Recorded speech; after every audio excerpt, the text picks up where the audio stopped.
So next question, తూర్పు ముఖంగా ఉన్న వ్యక్తి తూర్పు వైపు 90 మీటర్లు కదులుతాడు, దక్షిణం వైపు 20 మీటర్ల దూరం కదులుతాడు, మరియు తర్వాత పశ్చిమం వైపు 30 మీటర్లు మరియు ఉత్తరం వైపు 100 మీటర్లు కదులుతాడు. అతను ప్రారంభ బిందువు నుండి ఎంత దూరంలో ఉన్నాడు? ఓకేనా. ఫస్ట్ అతను తూర్పు వైపు ఉన్నాడు నాన్న, తూర్పుకు ముఖంగా. తూర్పు అంటే ఇటే కదా, ఇటు ఫేస్ చేసి ఉన్నాడు. సో తూర్పు వైపు ఉన్న వ్యక్తి తూర్పు వైపుకు ఒక 90 మీటర్లు పోతాడు. 90 మీటర్లు అంటే ఇప్పుడు ఇక్కడ పెట్టినాడు అటు ఒక 90 మీటర్లు పోయాడు. ఓకేనా, 90 మీటర్లు పోయాడు, ఇక్కడ ఆగిండు. 90 మీటర్లు ఇక్కడ ఆగిండు. ఆగి ఇక్కడ నుంచి మళ్ళీ ఎటు వెండు, దక్షిణం వైపుకి వెళ్ళండు. మీరు మళ్ళీ ఇక్కడ దక్షిణం అంటే ఇట్లా తీసుకోవద్దు, అతను ఎక్కడైతే ఎండ్ అవుతాడో అక్కడ నుంచి తీసుకోవాలి. ఫస్ట్ ఇక్కడికి వచ్చి తూర్పు వైపుకు 90 మీటర్లు నడిచిండు కదా, ఇక్కడ నుంచి దక్షిణ వైపుకి 20, దక్షిణం అంటే కిందికి 20, ఒక 20 మీటర్లు నడిచిండు. క్లియర్. నెక్స్ట్ మరియు తర్వాత పశ్చిమం వైపుకు 30, ఇక్కడ నుంచి ఈ పాయింట్ నుంచి వెస్ట్ కావాలి.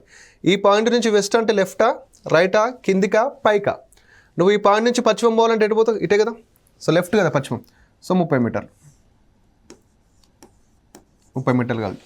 నెక్స్ట్ మరియు ఉత్తరం వైపు 100 మీటర్లు కదిలాడు. ఉత్తరం అంటే ఎటు పోవాలి, పైకి పోవాలి కదా. ఉత్తరం అంటే పైకి 100 మీటర్లు, ఇక్కడ నుంచి పైకి 100 మీటర్లు. ఓకేనా, ఇక్కడ నుంచి పైకి 100 మీటర్లు, ఇది 100 మీటర్లు అవుతుంది. ఓకేనా, అయిపోయిందా?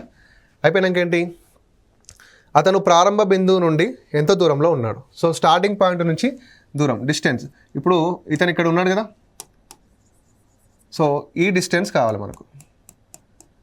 ఇప్పుడు ఈ డిస్టెన్స్ కావాలంటే ఈ డిస్టెన్స్ స్ట్రైట్గా ఉందా డయాగ్నల్గా ఉందా? అంటే స్ట్రైట్గా ఉందా వంకరగా ఉందా? వంకరగా ఉంది.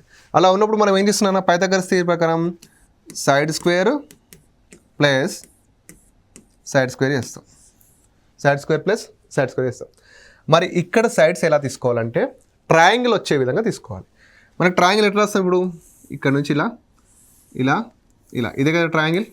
ఓకేనా, అంటే మనకు ఈ సైడ్ కావాలి,